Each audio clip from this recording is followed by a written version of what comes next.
Pouvez-vous concevoir être un joueur de football et perdre Ligue des Champions, Coupe du Monde, Championnat en une seule saison et continuer à perdre les plus prestigieux trophées toute votre carrière? Cet état de déception qui ronge beaucoup de joueurs a été réservé à un milieu allemand pragmatique des années 2000, Michael Ballack.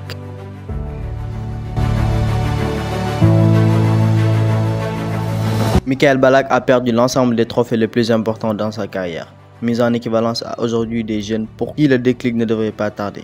Voici comment Ballack est devenu le joueur le plus malchanceux du football. Dites en commentaire prochain que vous voulez voir pour ce type de conseil. Michael fait partie des meilleurs joueurs de sa génération. Le type footballeur allemand de l'année et meilleur milieu de terrain en 2002 a fait ses débuts à Chemnitz où il signera son premier contrat pro en deuxième division allemande. Mais c'est à Kaiserslautern qu'il s'impose comme titulaire, alignant les belles performances. Mais en 1999, il signe au Bayer Leverkusen et c'est là où entraîne dans le vif du sujet que les problèmes démarrent. Après avoir aligné de belles saisons grâce à son jeu de tête, des hauts et des bas, puis retenu en sélection pour l'Euro 2000. Michael, âgé de moins de 25 ans, engage la saison 2000-2001. Plus tard, nouvelle défaite, 1-0 crucial contre le FC Nürnberg. Le Bayer Leverkusen perd le titre à la finale de Coupe d'Allemagne. Le Bayer s'incline à nouveau contre Schalke et perd la Bundesliga et la DFB Pokal. Tout le contraire des hommes de Xabi Alonso, dont on parlera un jour sur la chaîne.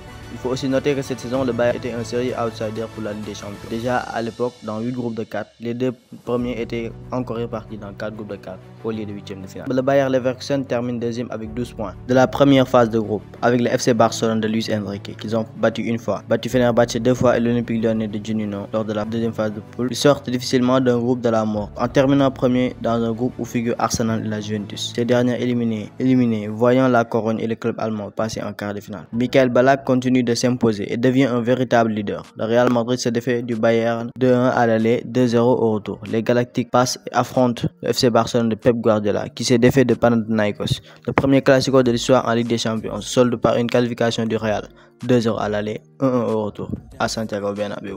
Pour revenir à nos vaillants guerriers, les hommes de Michael Ballack ont été héroïques face aux Reds de Liverpool, s'imposant 4-2 chez eux après être battus 1-0 à Anfield. Le surprenant parcours continue face au Manchester United de Beckham et de Sir Alex. 2-2 à Old Trafford, puis 1 partout. La règle à l'extérieur profite aux Allemands. Le 15 mai 2002, à Glasgow, les Galactiques du Real affrontent le Bayer Leverkusen, tonitruant de Michael Ballack. Un caractère qui réaffiche 5 minutes après être mené par Raoul. Égalisation de Lucio à la 13e minute. Avant la pause, l'un des plus beaux buts de l'histoire fut marqué. Centre, reprise de volley de Zinedine Zidane. Michael Ballack, l'éternel malchanceux, continue à sombrer.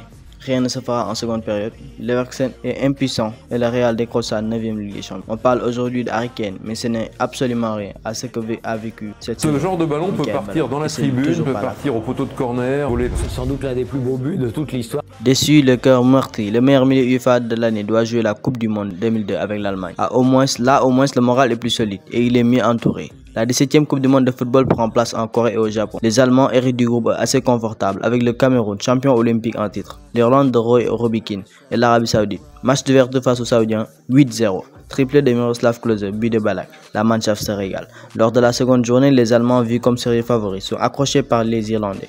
6 jours plus tard, le 11 juin, les hommes de Oliver Kahn renouent avec la victoire 2-0, avec un but de meilleur buteur de l'histoire de la Coupe du Monde Klose pour éliminer le Cameroun de Samuel Eto'o. En 8e, les Allemands passent à l'arraché, 1-0 dans les dernières minutes, contre le Paraguay et son gardien Chilavert. Les matchs qui suivront la route de la finale seront le show Ballack. Buteur contre les États-Unis en quart, encore buteur face à la Corée du Sud à la 75e en demi.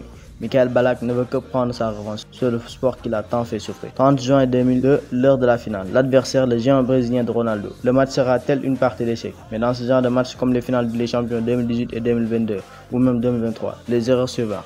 Oliver Kahn, actuel meilleur gardien du monde, sur un tir de Rivaldo à la 67e, voit le ballon lui filer entre les gants. Et c'est là que le ballon d'or 97 surgit pour tuer les rêves de la Mannschaft. Du moins, il le fera 13 minutes plus tard, sur un délice de Kleber. Un effondrement pour tout un peuple. Les démons de Ballack ne le lâchent pas. Encore une nouvelle finale perdue. Toujours pas, 4e trophée perdu en 2 mois. Un cauchemar pour Michael. Un cauchemar. Michael Ballack a la force de continuer son aventure, mais cette fois pour remporter des trophées.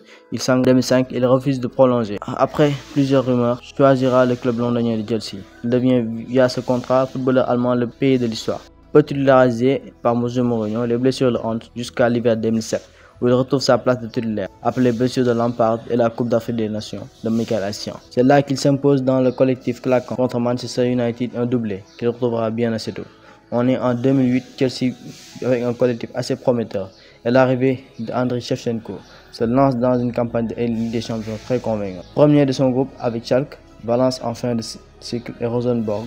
La bande à Drogba passe les huitièmes, battant l'Olympiakos 3-0 au retour après un nul à l'aller. Puis les quarts de finale face à Fenerbahçe, après s'être incliné à l'aller et renverser la situation 2-0 à Stamford Bridge. Au mois d'avril, c'est sur une double confrontation rocambolesque face à Liverpool, un partout à Anfield, un partout aussi à Londres, prolongation. Un match fou, dont un somptueux doublé de Didier Drogba et un magnifique but de Michael Essien envahiront les Blues dans leur première finale. Chelsea se hissera en finale face à Manchester United de CR7 qui a éliminé le grand Barça de Guardiola, coach avec cette merveille de Paul Scholes, juste avant l'AS Roma et le Lion de Juninho, roi des coups francs qui venait d'aligner 7 titres de champion de France. 21 mai 2008, la finale 100% anglaise bat son plein.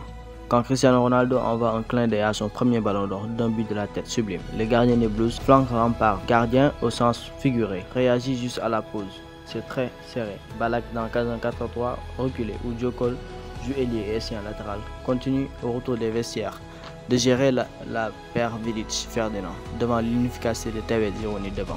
C'est finalement au tir au but que scellera le match. Tevez et le concerné Ballack transforment leur penalty. Carrick et Belletti, 2 partout. Cristiano Ronaldo, acteur majeur de la saison, est au bout des larmes après avoir manqué son tir au but. Tous les tireurs des Mancuniers marqueront, Lampard et Ashley Cole côté Blues aussi. Mais comme venu du ciel, Man United revient dans leur séance quand la légende John Terry glisse et marque son exercice. Anderson et Kalou transforment 6-5. Chelsea doit marquer.